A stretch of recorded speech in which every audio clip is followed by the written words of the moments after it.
Kia ora students, it is story time with Mrs. Brown. Today's story is called 6 Photos by Dylan Owen. Try this. Keep still for half a minute. Don't move a muscle. Can you do it? Some of the children in this photograph couldn't keep still for 10 seconds. Getting your picture taken in the 1870s was nothing like taking a cell phone selfie. The Ferry family from Wanganui probably spent all morning getting ready for this portrait. Their best clothes would have been laundered and ironed, hair washed and brushed and curled, boots polished and faces wiped. Then the family would have walked very carefully to avoid mud to the photographer's studio. Or maybe they rode in a carriage. Taking a photo also took a lot of time. The photographer would have told the family where to stand or sit. Parents were often behind their children. Why? So they could keep them still. In those days, up to 10 seconds were needed to take a photo. If a person moved during that time, they came out smudged and blurry. Look at the baby. And look at the way the parents each have a hand on a daughter's head. That's to keep them under control. Some of the first photographers refused to deal with children under 3. Others used waist or head clamps to keep them still. These people are from Parehaka in Taranaki. From their hobnailed boots to their hats, they all wear European clothes. During the 19th century, Māori had to adapt to Pākehā ways. Many were also under pressure to sell or give up their land for European settlers.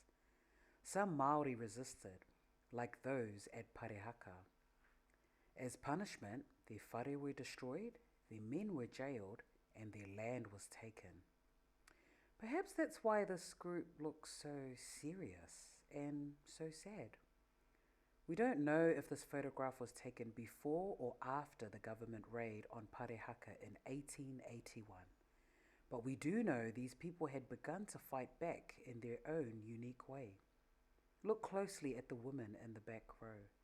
They are wearing raukura, white feathers, that were a symbol of the passive resistance movement led by Te Whiti o Rongomai and Tohu Kākahi. The mana of these two leaders is still remembered today.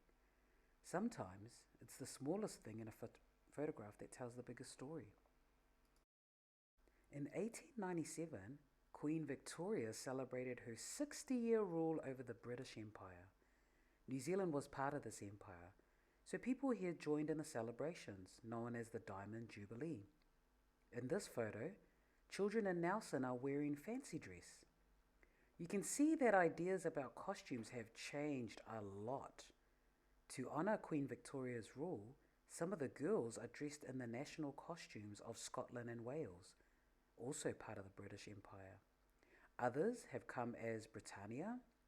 The boys' costumes tell a different story. They are soldiers, princes, pirates, and kings from British history and storybook adventures. But some of the costumes are downright weird. What about the boy dressed as a fob watch? And would you turn up at a party with your face blackened with soot pretending to be an African American singer? Or spot the two Fijians dressed in tapa cloth skirts with afro hairstyles and pig tusks? Today, these costumes would be very bad ideas. Hope you enjoyed the story. The end.